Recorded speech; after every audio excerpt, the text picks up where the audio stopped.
Karibu, hii ni Tanganyika FM kupitia Tanganyika TV. Jina langu ni Omari Makelele Ozil. Tanganyika FM Radio. Kwa pamoja tukupashe. Na ukaribisha kuweza kusikiliza taarifa zetu za habari ambazo zinakujia kila siku kupitia idhaa ya Kiswahili ya Tanganyika FM kupitia Tanganyika TV. Na katika taarifa zetu hizi za habari tuanzie na hizi ambazo zisemazo kuwa Rais wa zamani wa DRC Joseph Kabila Kabange amewasili mjini Goma, mji mkuu wa jimbo la Kivu Kaskazini, Ijumaa ya wiki tunayo. Vyanzo vingine vimesema alionekana huko Kigali, lakini avithibitishe kama alivuka kupitia mipaka ya Rwanda. Alikuwa kusini mwa Afrika tangu mwaka 2024. Joseph Kabila alikuwa ametangaza kurudi kwake katika tamko alilolitoa tarehe 8 Aprili 2025 na kupelekwa kwa vyombo vya habari kadhaa. Katika tamko hilo, mkuu wa zamani wa serikali ya DRC kuanzia mwaka 2001 hadi mwaka 2019 alihalalisha uamuzi wake kutokana na kuzorota kwa hali ya usalama na kulema kwa taasisi za nchi. Nilichukua azimio la kurudi bila kuchelewa nchini mwangu, aliandika hivyo na kuongeza kuwa alitaka kuanza kurudi kwake mashariki mwa nchi hii kwa kuwa ni sehemu ambayo kuna shamiri mzozo wa kivita. Kurudi huku kunakuja wakati vikosi vya nchi ya DRC FARDC vinaendelea kukabiliana vikali dhidi ya waasi wa M23 katika eneo hilo la mashariki mwa nchi ya DRC. Mnamo Machi huko Johannesburg, Joseph Kabila alitupilia mbali mashtaka ya kuunga kwake mkono waasi wa M23 huku akiziita tuhuma hizo kama zisizo za msingi. Alisema hivyo wakati wa mazungumzo yake na rais wa zamani wa Afrika Kusini Thabo Mbeki. Rais wa zamani wa DRC Joseph Kabila anarudi kwenye hatua hiyo wakati chama chake cha PPRD kimeazimisha kumbukumbu yake ya 23 na hamu ya kuzindua shughuli zake miaka 6 baada ya kushindwa na uchaguzi wa urais mwaka 2018. Mvutano wa kisiasa unaendelea kushuhudiwa kwa kiasi kikubwa huko Kikwiti. Jean-Pierre Bemba Gombo, waziri wa zamani wa ulinzi na makamu mkuu, hivi karibuni alisema kwamba Joseph Kabila Kabange alihusika na vurugu za silaha na kuahidi kutoa ushahidi tosha. Tukumbushe kuwa kisha kuwasili kwake katika mji wa Goma, rais huyo wa zamani wa DRC Joseph Kabila Kabange, hatimaye wazalendo walikwenda kushambulia mji wa Goma na hivyo kueneza mashambulizi mawili tangu mji wa Goma uweze kushikwa na waasi wa M23. Na habari tu hizo za mzozo wa vita ni kwamba mwanaharakati wa kisiasa kusini mwa jimbo hili pa Uvira Andre Biadunia Mashaka ameomba kwa jeshi la taifa FARDC pamoja na wazalendo kujifanyia kuwa mtu mmoja ili kupiganisha adui barabara na sio marumbano kati yao. Ujumbe huo wa umoja ameutoa kutokana na hali za kuwa na rushiana maneno kati yao na kuzusha taharuki ndani ya mji wa Uvira. Upande mwingine ameomba kwa jeshi la taifa FARDC kuwa mfano kwenye shamba la vita. Andre Biadunia Mashaka amezungumza nasi. Tension zinaweza kosekana. Kulikuwa trahison depuis vita inaanza Nord Kivu inakuya Sud Kivu. FARDC lionesha faiblesse yake na manque ya professionnalisme parce que balikuwa wanakimbia adui alors que adui hayafika karibu yabo. Ça c'était vraiment du cash na inapaswa kuinquiéter bazalendo, inapaswa kuinquiéter tout citoyen mwenye kwa averti na kuonesha kwamba wenzetu hatuko nabo. Alors, installation yabo mvile ya Uvira, vile ya Baraka, Fizi territoire ya Fizi, territoire ya Uvira na bangine balienda kunivua Katanga bakarudishwa tena mwa maeneo, inapaswa kuinquiéter tout Congolais mwenye kuangaje ku defer, yani kupiga adui, inapaswa kumpreoccuper. Mais nilikuwa nawaza kwamba haiko occasion maintenant ya kusede ku panique, tuanze kujinteresser kwa FARDC mwenye iko mvile hapa, mwenye anashindwa kwenda kupiga adui, au lieu tujinteresser kwa kulomba silaha kwa serikali, kwa kulomba risasi kwa serikali pour que tupige adui. Bezo tupasha tuonesha kama bako faible. Il est vrai, ma tension ziko zinaonekana kidogo kidogo. Mwishowe Andre Biadunia ameongeza kuwa kitendo cha hivi karibuni ni cha siku ya 3 ya wiki tunayo ambako hali ya mtafaruko imeripotiwa katika mji huo wa Uvira. Tumsikilize mara tena.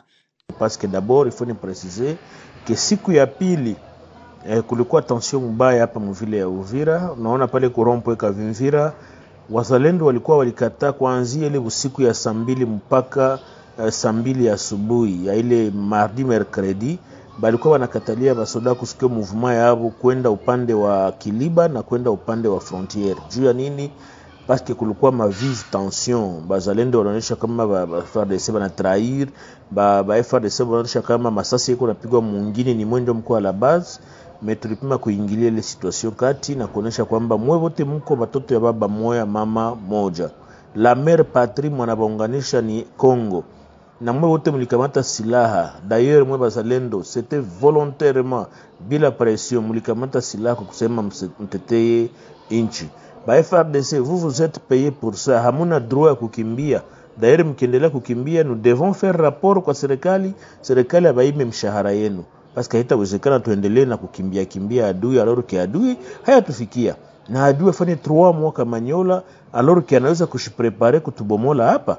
Na adui mwingine iko kumilima ya Fizi ya Uvira na ya Mwenga na tunashindwa kumupiga kisha tubakie tunalumbana wenyewe hapa muvile. Haiwezi wezekana.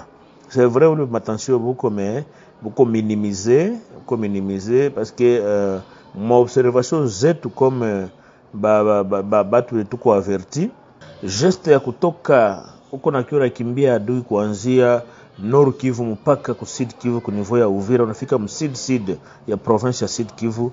Antuka ni geste ya kuonesha kwamba uko na soutenir adui quelque part na kwenda na msukulia njia. Parce que kote kwa walikuwa wanatoka adui walikuwa napakamata 2 jours après. Nikumbusha kwa Bukavu balikamata Bukavu dimanche mais balitoka Bukavu depuis vendredi.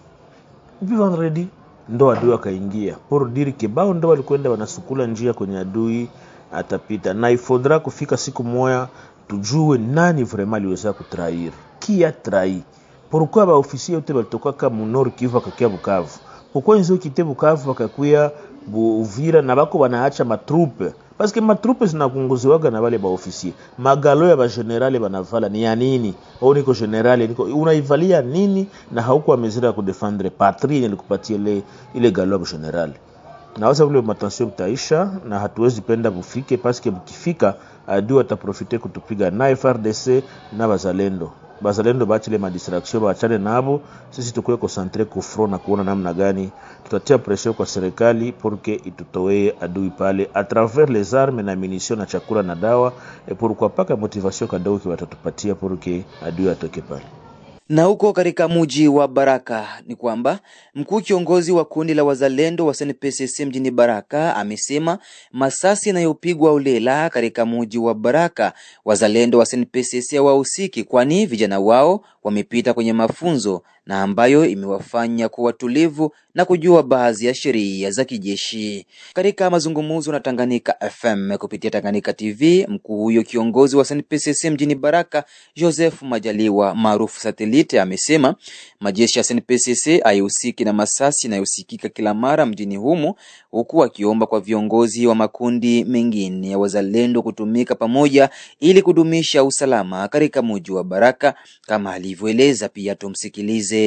Mimi siwajui, kwani mimi na nkadre wanajeshi wangu wote sijui kama hawapigi risasi watoi, wote wanatembelea oda. Watu wao tunawashika na kuwapeleka kwa auditoire militaire. Nazoni masala hao raia wanajua na viongozi wa raia wanajua. Neno ambalo ndaweza ambia raia, sheria itafanya kazi yake na wakuu viongozi watafanya kazi yake. Ujumbe wangu kama wale mingine magrupe wafate mkondo wa SNPCC utaratibu, sisi sote tusaidiane kwa kulinda raia na mali yake. Kwa wale wanao mlengo wa kulinda raia na mali yake wafanye utaratibu na wankadriwa sote. Kila mtu ajue kama amani iko. Mnajua katika mji kuna mabandia.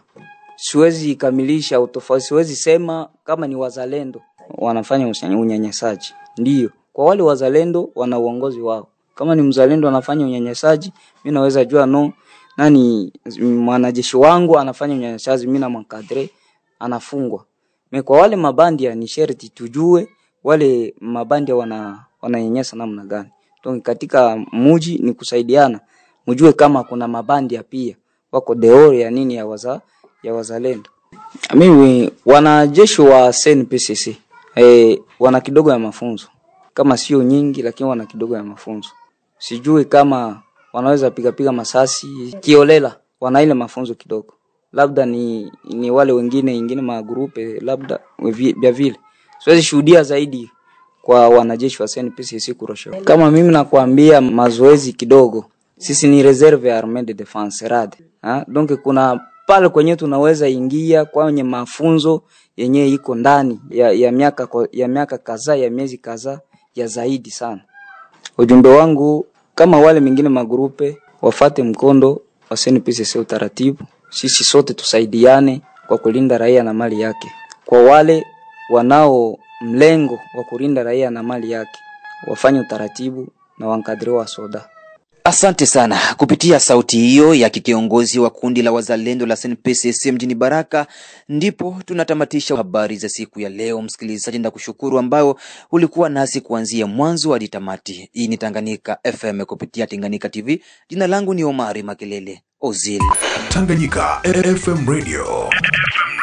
Kwa pamoja tukupashe.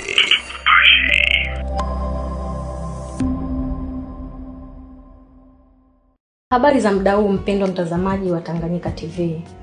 Kwa jina naitwa Suzana Mbokile, natokea kitengo cha biashara na manunuzi hapa Tanganyika TV. Nipende kuchukua fursa hii kukaribisha hewe mfanyabiashara kutangaza biashara yako pamoja nasi.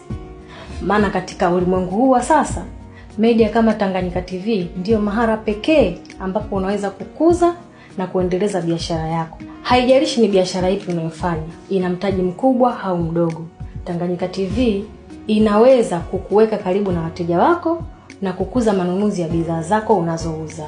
Hebu fikiria, hata vikundi vya maendeleo tunawezaje kuendelea bila kujitangaza? Karibu utangaze nasi, hewe mfanyabiashara, mjasiriamali, mwanamuziki, wanasiasa na wengine wote. Karibuni sana sana sana. Unaweza kuwasiliana nasi kupitia namba zetu za ofisi zilizopo hapo chini. Hata kama una matangazo, Tanganyika TV tunaweza kukutengenezea, kwa sababu tunawafanya kazi na madirector wabobezi waliobobea katika shughuli za video production na graphic design. Tanganyika TV, kwa pamoja tukupashe.